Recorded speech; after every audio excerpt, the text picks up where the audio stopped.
Strike on land, with tanks against horses, giant guns against sabers and rifles. Choose your time carefully, making sure the weather favors your machines. Strike at his cities,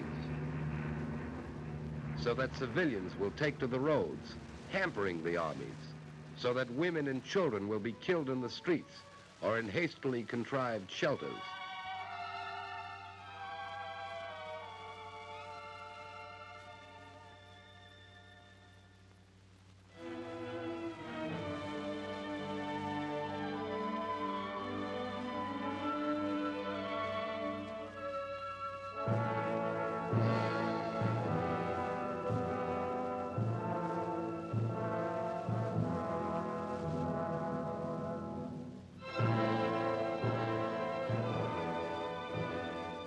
Strike again.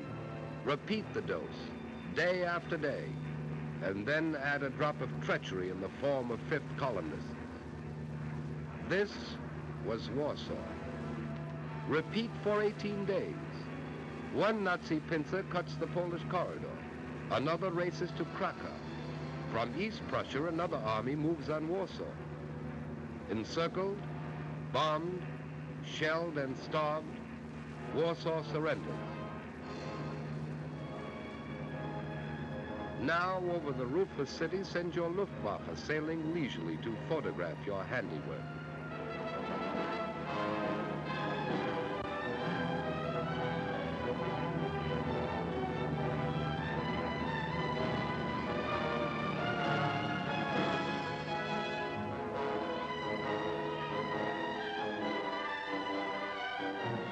And on the ground, let the master race assemble the first of its slave populations, a stunned and shocked and hungry people whose sufferings do not end with the armistice, nor their resistance.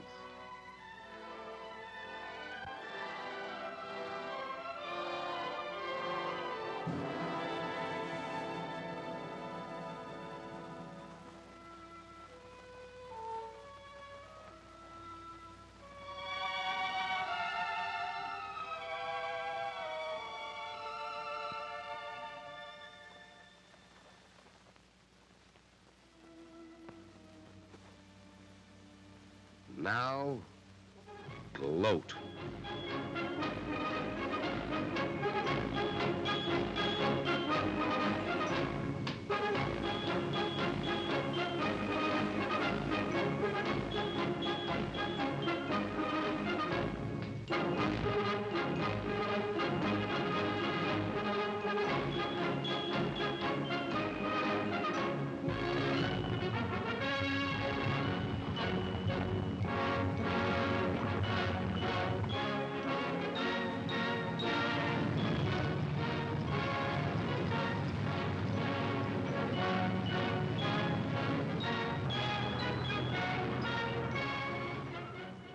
The winter of 1939 and 40 was described by amateur statesmen and strategists as the period of the phony war.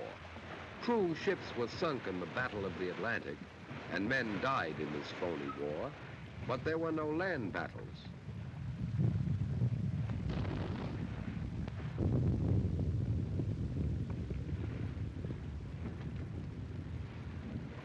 France was waiting behind its Maginot Line, that vast underground fortress deemed impregnable by its military experts. Allied strategy relied upon starving the Reich into submission. Hitler's armies would collapse for lack of fuel and food and raw materials. Spring shattered this comfortable illusion. Norway and Denmark had staked their survival upon the strictest interpretation of neutrality to escape the war. Their sympathies were with the Allies, but they took extraordinary precautions to avoid offending Hitler. So, on April 9th, Hitler invaded Denmark and Norway. Denmark was powerless to resist and didn't. Norway was stunned by an avalanche of force and treachery. Invaders were hidden in merchant ships in Norwegian harbors. Fifth columnists, led by Major Quisling, a Norwegian traitor, spread panic and confusion. On May 9th, Hitler invaded Holland and Belgium. These nations, too, hoped to avert war. And these nations too minded their own business and spoke softly.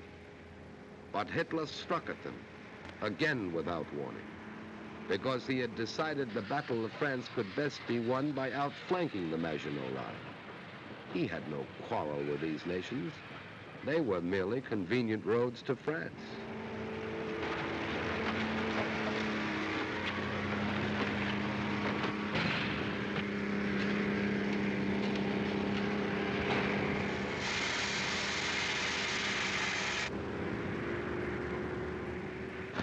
Simultaneously, the Nazis smashed across Holland, Belgium, and Luxembourg.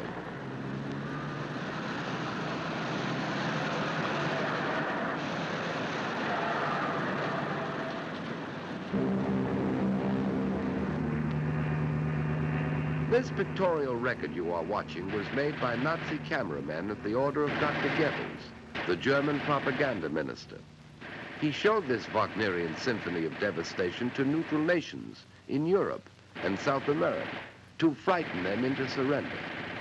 You will observe that here in Holland, for example, not one German soldier is killed or wounded or even suffers a fractured ankle in an avalanche of destruction. For Dr. Goebbels is a showman, and what he is ballyhooing is the mystical invincibility of the Nazis, or at least that was his theme song until Britain refused to surrender to Air Marshal Goering's armada, and until the Russians slaughtered well over 1 million of invincibles.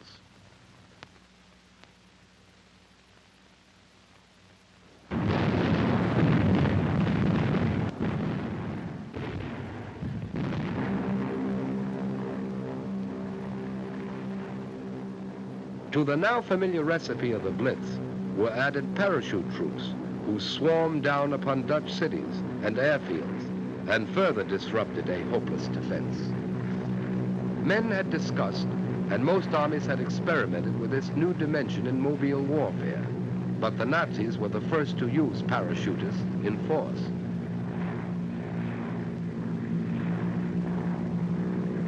Guns and ammunition sailed down in special parachutes and were assembled quickly on the ground. Thus, the Nazis could capture and destroy airfields, railroad stations, and other strategic points back of the defenders' lines. Using tanks,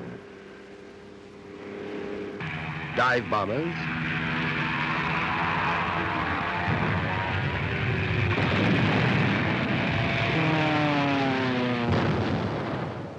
big guns, the Nazi machine broke the back of Dutch resistance in 4 days.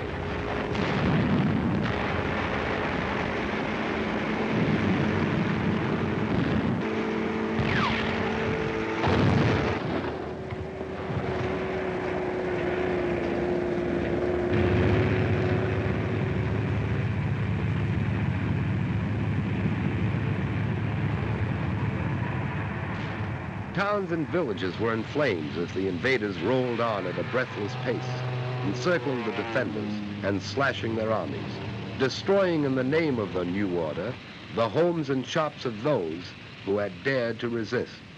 Bewildered refugees clogged the roads, seeking escape where there was no escape.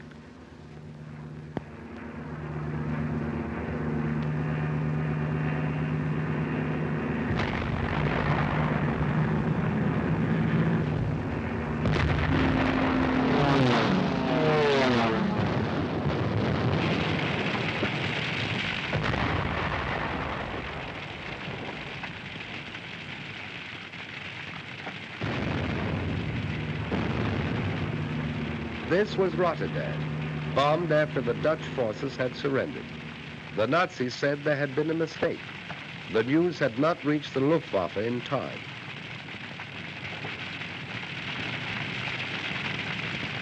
When the Nazis entered this once prosperous city, the night skies were red with fire.